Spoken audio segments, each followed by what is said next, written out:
안녕하세요. 결혼 문제로 골머리를 앓았던 30대 여성입니다. 이제는 어느 정도 정리가 되긴 했지만 그래도 이렇게 사연을 보내는 걸 마지막으로 훌을 털어버리려고요. 요즘 추세가 반반 결혼이길래 저도 반반 결혼을 하려고 했는데 그 과정이 어찌나 험난하던지. 솔직히 옛날처럼 남자가 집해오고 여자가 혼수를 하는 거면 얼마나 좋았을까 몇 번이나 그런 생각이 들더라니까요. 물론 집값을 비롯해 이것저것 따져보면 시대역 행적이고 불공평하다는 것도 잘합니다. 하지만 반반 결혼이라고 해서 결혼 준비가 수월하지도 않았다 보니 그런 생각을 하게 된 것 같아요. 동갑내기 남자친구와는 꽤 오래 만나다 결혼 얘기까지 나온 건데 아무튼 연애할 때도 어느 정도 더치페이를 하긴 했지만 10원짜리 하나까지 칼같이 계산하는 정도는 아니었습니다. 게다가 연애 초반만 하더라도 저는 이미 사회생활을 하고 있었고 남자친구는 취준생이었거든요. 그래서 어디다 말은 안 했지만 번번이 제가 더 데이트 비용을 부담했었어요. 그래도 크게 불만은 없었습니다. 그때만 하더라도 남자친구도 나름대로 아르바이트도 하고 그러면서 자기도 얼마라도 보태려고 하는 그런 게 있었거든요. 그리고 그런 모습을 보여주니 저도 저대로 데이트 비용으로 기분이 상한다거나 그런 일은 없었죠. 그러다 남자친구가 직장을 구했고 그러면서 그때부터는 어떤 때는 제가 내기도 하고 남자친구가 더 내기도 하고 그러니까 뭉뚱그려 대충 따져보면 남자친구가 4 제가 6 정도 낸 것 같아요. 그리고 남자친구도 이 부분이 내심 마음에 걸렸던 건지 결혼 이야기가 오가기 시작하자 먼저 이 이야기를 꺼내더라고요. 그래서 제가 그랬습니다. 어차피 결혼하고 나면 그 주머니가 그 주머니 아니겠냐고 너무 신경 쓰지 말라고요. 그리고 솔직히 전에도 그랬던 것처럼 먼저 말을 꺼내니까 제가 더 괜찮다 말하게 된 것도 있어요. 까놓고 말해서 당장 제가 남자친구한테 돈 얼마 받는다고 해서 제가 뭐 부자가 되는 것도 아니고 게다가 나름대로 긴 연애를 해오면서 남자친구의 성격이나 됨됨이에 있어서 제 나름대로 높은 점수를 주고 있었거든요. 그러니 뭐 굳이 꼬치꼬치 따져야겠다는 생각을 안 한 거죠. 그런데 결혼은 현실이라는 말이 정말 맞더라고요. 저희가 연애하는 동안에는 괜찮았는데 본격적으로 결혼 준비를 시작하면서부터는 번번이 부딪히기 일쑤였으니까요. 일단 결혼 이야기가 나오자 연애할 때처럼 결혼도 서로 부담하는 비율이 비슷했으면 좋겠다는 이야기가 나왔습니다. 그리고 여기까지는 뭐 딱히 거슬리거나 그럴 건 없었어요. 워낙 주변에 그런 커플들도 많았다 보니 오히려 당연하게 느껴질 정도였지요. 그런데 문제는 집을 구하려고 보니까 서울에서는 매매는커녕 전세도 대출 없인 어렵겠더라고요. 게다가 대출을 알아보니 당장 받는 것도 문제지만 받는다고 해도 후에 내야 할 이자가 무지막지하고 그런데 그때 저희 어머니께서 인생에 한 번뿐인 결혼인데 어른들한테 손 벌리는 게 부끄러운 게 아니라며 도와주시겠다 하셨습니다. 제가 외동인데다가 저희 부모님은 어느 정도 노후 준비도 되어 계시거든요. 그래서 사실 결혼 이야기가 나오기 전부터 제가 시집가면 얼마는 해주겠다고 종종 말씀하시곤 하셨죠. 하지만 일단 제 성격이 뭐든 제 힘으로 하는 걸 선호하기도 했고 남자친구랑 반반 결혼을 하는 쪽으로 이야기까지 되었던 상황이다 보니 친정 부모님 도움은 가능한 받고 싶지 않았습니다. 그런데 상황이다 보니 괜찮다 안 받겠다 하는 말이 입에서 안 나가더라고요. 오히려 그때부턴 제가 친정에서 큰돈을 받아가면 남자친구한테 부담이 되진 않을까. 그게 제일 걱정이 되었죠. 제가 알기론 남자친구네 형편이 썩 좋지가 못해요. 그래서 남자친구가 취준생이던 당시에도 소위 노가다 일을 하면서 생활비를 충당한 적도 여러 번이었죠. 그러니 아무리 반반 결혼을 하기로 했다고 하더라도 내가 집에서 얼마를 받아올 테니 너도 받아와라 할 수는 없겠더라고요. 게다가 남자친구가 은근히 고리타분한 구석이 있어서는 그래도 남편이 가정을 이끌어 나가야 한다 뭐 그런 사고방식을 가지고 있었거든요. 그런 사람이 반반 결혼 이야기를 꺼낸 것도 웃기긴 한데 아무튼 그런 남자친구를 자극하고 싶지도 않았네요. 그래서 어차피 대출을 알아보고 있던 상황이었으니 은행 대출 대신 어머니 돈을 빌린 걸로 해서 전셋집을 구하기로 했습니다. 은행에 비하면 저희 어머니 돈은 똑같이 갚아야 할 돈이라곤 해도 심리적인 부분에 있어서 부담감이 확 줄어드니까요. 그것만으로도 감사할 일이었지요. 그리고 남자친구한테는 제가 집 문제를 해결한 만큼 결혼식 비용을 비롯해 같이 쓸 자동차와 가전을 해오면 어떻겠냐 했습니다. 그런데 당연히 알겠다고 할 줄 알았던 남자친구는 언짢은 표정을 지으면서 계산이 맞지 않는다더니 그때부터 언성을 높이기 시작했어요. 저는 왜 원금이 보장되는 집을 하고 자기한테는 써버리면 땡인 결혼식 비용을 하라고 하느냐면서요. 자기더러 해오라는 건 전부 다 사는 순간 중고가 되는 거라면서. 그러니까 자기가 무조건 손해라는 거였죠. 그런데 제 입장에선 저희 어머니 돈이 갚아야 하는 돈이라곤 해도 어쨌든 이자도 안 내고 게다가 제 돈도 목돈이 들어가고 그리고 무엇보다도 결혼이잖아요.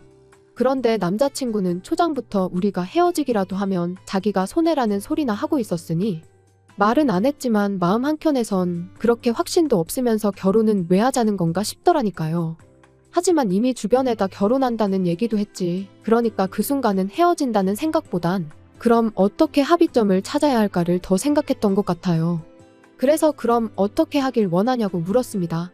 그랬더니 남자친구 말이 세상이 변했어도 남자가 집 해오고 여자가 혼수해오는 게 그림이 맞지 않냐면서 제가 결혼식 비용과 혼수 그리고 자동차를 해오래요.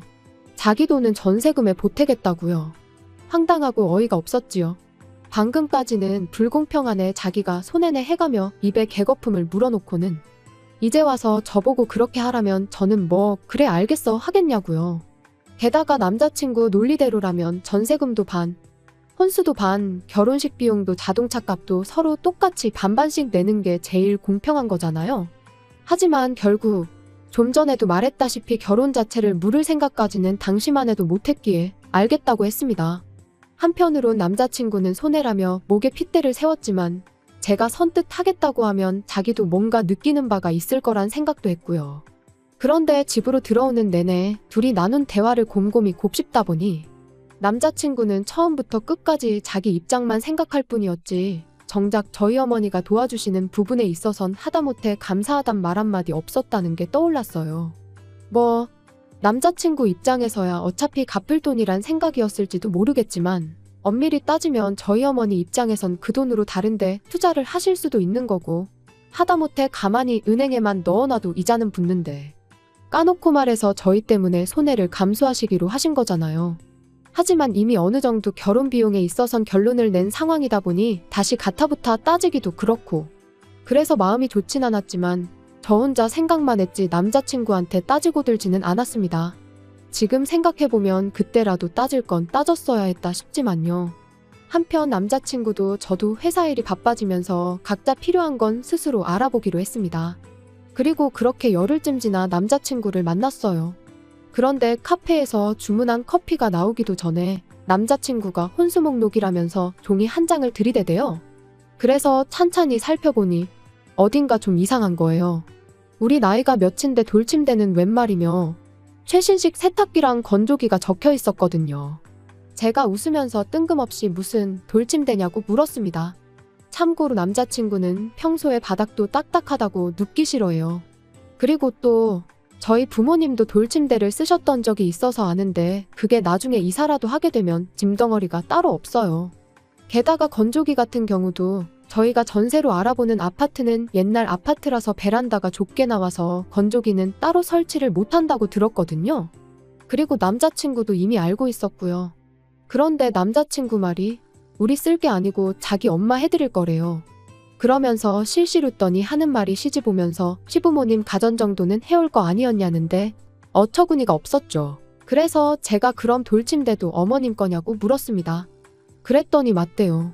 자기 엄마가 요즘 허리가 안 좋아지셨는데 누가 돌침대에서 자면 싹 낫는다고 한 모양이라며 그때부터 돌침대 노래를 부르신다나요? 그래서 돌침대도 필요하고 세탁기도 지금 어머님이 쓰시는 건 통돌이 세탁기인데 그건 넣고 꺼낼 때 허리를 숙여야 하잖아요. 그래서 세탁기도 바꿔드리면 좋을 것 같아서 적었다는 거예요. 사람이 왜 어이가 없어서 말문이 막힌다고 하죠? 제가 딱 그랬습니다. 말 그대로 말문이 막혀서 할 말을 잃었어요. 그런데 남자친구는 눈치가 있는 건지 없는 건지 계속해서 지 할 말만 이어가더라고요. 원래는 뭐 마음 같아서는 로봇 청소기도 해오라고 하고 싶었는데 그럼 뭐 저한테 너무 부담을 주는 것 같더라나요? 그래서 자기가 그건 빼준 거라면서 고맙지 않냐는데 원래 이 인간이 이렇게 뻔뻔했었나 싶고 별 생각이 다 들었네요. 결국 듣다 못한 제가 남자친구더러 내가 이거 다 해가면 너는 뭐 해올 거냐 물었습니다. 그랬더니 남자친구가 저더러 그게 무슨 소리냐면서 자기가 왜 뭘 해가야 하냐더니 저더러 뭔가 착각을 하고 있는 것 같답니다.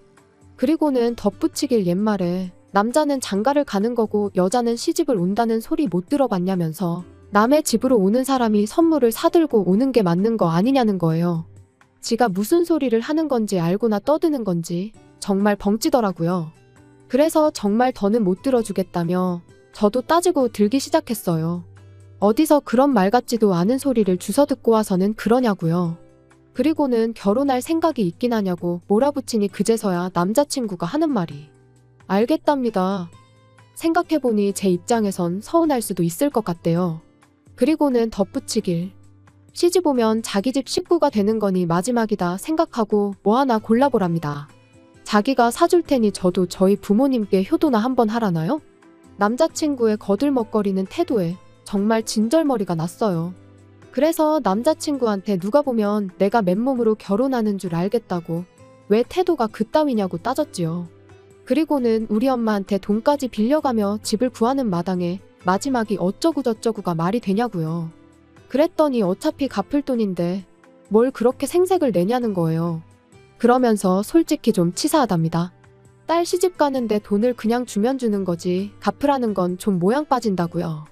그리고 그 이야기를 듣는 순간 더는 상대할 가치도 없다 싶었습니다. 저희 어머니에게 감사한 마음은 고사하고 결혼 자체를 불손하게 여기고 있다는 게 너무 실망스러웠거든요. 진작에 감가상각 운운하면서 결혼 비용 불공평하다고 노래를 할 때 알아봤어야 했는데 좋게 좋게 넘어가려고 했던 제 실수였지요. 마음 같아선 결혼이고 뭐고 당장이라도 업자고 내지르고 싶었지만 그러기 전에 어떻게든 이 인간을 후회하게 만들어야겠다 싶대요. 그래서 남자친구한테 그런 식으로 생각하고 있는 줄은 꿈에도 몰랐다며 네 진심은 잘 알겠다 했습니다. 그리고는 실은 그렇지 않아도 우리 엄마가 돈을 뭘 갚냐고 갚지 말라셨다며 그런데 너는 공평한 게 중요한 사람 같으니 너도 똑같이 우리 집에서 해주는 만큼 해오라고 했지요. 그랬더니 남자친구가 눈을 동그랗게 뜨더니 당황한 눈치더라고요. 하지만 그러던지 말던지 저 먼저 피곤하다 말하고 자리에서 일어나 바로 집으로 돌아왔어요. 그리고는 어머니께는 결혼 안 할 거니까 적금은 깨지 마시라고 했죠. 그리고는 남자친구와 나눴던 대화를 들려드리니 어머니께서도 뭐 그런 놈이 다 있냐면서 그런 놈하곤 결혼해도 좋은 꼴은 못 보고 산답니다. 돈이 없는 건 둘째치고 그렇게 밴댕이 소갈딱지에 되도 않는 잔머리 굴려가며 계산기 두들기는 놈은 평생 그 모양 그 꼴로밖에 못 산다면서 말이에요. 사실 집에 오는 내내 내가 말이 너무 심했나? 혹시 대화로 잘 풀어볼 수 있던 문제는 아니었을까 싶기도 했는데 어머니께서 두말 않고 잘했다 해주시니 한결 마음이 가벼워지대요. 그리고 그날 이후로 무슨 이유로든 남자친구가 연락을 해오면 일단 돈부터 준비하라고만 했어요. 돈이 준비가 돼야 결혼 준비도 할 거 아니냐고요. 그랬더니 2주쯤 지나자 아예 집 앞까지 찾아왔더라고요. 그래서 나갈까 말까 고민하다 언제까지 무시만 한다고 해결될 일도 아니니 이제 그만 확실히 헤어지자 얘기를 해야겠다는 생각으로 나갔습니다. 1층으로 내려가니 정문 바로 앞에 남자친구가 서 있었는데 시집 오는데 시댁에 빈손으로 올 생각은 하지 말라며 당당하게 말하던 기세는 온데간데 없이 쭈뼛거리면서 제 눈치만 살살 보더라고요. 그래서 제가 무슨 일이냐고 먼저 말문을 여니 한다는 소리가 자기가 생각이 짧았답니다. 어머님한테 드릴 돌침대며 세탁기며 그런 건 다 자식된 마음으로 하나라도 더 해드리고 싶은 마음 때문에 그랬던 건데 상황이 이렇게 돼서 어머님께 여쭤보니 아들이 행복한 게 최고라며 그런 거 안 받아도 된다고 하시더라나요. 하지만 그런 말에 뭐 제가 감동이라도 했어야 할까요? 오히려 상황이 이렇게 되니까 일단 말만 그렇게 하는지 알 바냔 말이죠.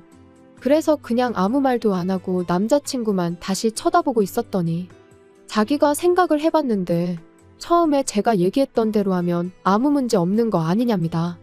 제가 장모님 돈에 제 돈을 더해서 집을 해오고 자기는 그 외의 것들을 하면 되지 않냐고요. 그러면서 그렇게 하면 자기가 굳이 돈을 부모님께 받아올 필요는 없을 것 같다는데 아직 결혼도 안 했는데 무슨 장모님이냐고 헛소리 하지 말라고 말을 끊었습니다. 그리고는 나도 생각해봤는데 맞다고 네가 굳이 네 부모님한테 돈을 받아올 필요는 없다고 했어요. 그랬더니 말을 딱 자를 때는 당황하다가 돈을 똑같이 해올 필요 없다는 말에 얼굴에 화색이 돌더니 역시 그럴 줄 알았답니다. 그래서 제가 당연한 거 아니냐고. 어차피 나는 너랑 헤어질 건데 네가 돈을 해오는 게 이제 와서 무슨 의미가 있겠냐고 했죠. 그리고 솔직히 너희 집 돈 해줄 상황 못 되지 않냐고 아주 직설적으로 물었습니다. 그 돈 해온다고 해봤자 기껏해야 네 부모님이 어디 가서 빌려다 주는 게 다일 텐데 그걸로 내가 발목 잡힐 일 있냐고. 됐다고요. 그랬더니 저더러 왜 그렇게 말을 못되게 하냐면서 자기 부모님 무시하는 말 한마디만 더 하면 가만 안 있겠다나요? 그래서 이제 좀 상황 파악이 되냐, 네 주제를 알겠냐 했습니다. 그리고는 너 혼자 실컷 돈 열심히 벌어서 허리 아프신 어머님한테 돌침대도 사드리고 세탁기도 바꿔드리고 그렇게나 살라고 했네요. 그리고는 날 추워지는데 이제 그만 찾아오라고 집 앞에서 어슬렁거리는 거 보기 싫다고 했어요. 이럴 새에 나가서 아르바이트라도 하나 더 하라고요. 솔직히 실컷 빈정대고 나서 집으로 돌아왔는데 막상 그러고 나니까 마음이 편치만은 않았습니다.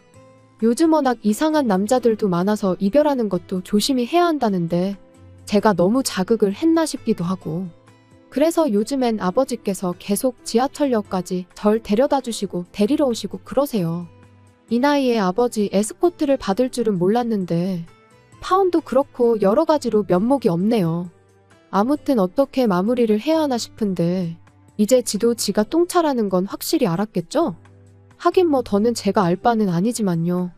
사연 들어주신 여러분들도 아니다 싶을 땐 확실히 짚고 넘어가세요. 저처럼 좋은 게 좋은 거라고 당장 스트레스 받는 게 두려워서 못 본 척 모른 척 지나가지 마시고요. 옛말에 호미로 막을 거 가래로 막는다잖아요. 여러분은 저처럼 시간 낭비하시는 일 없으시길 바랍니다.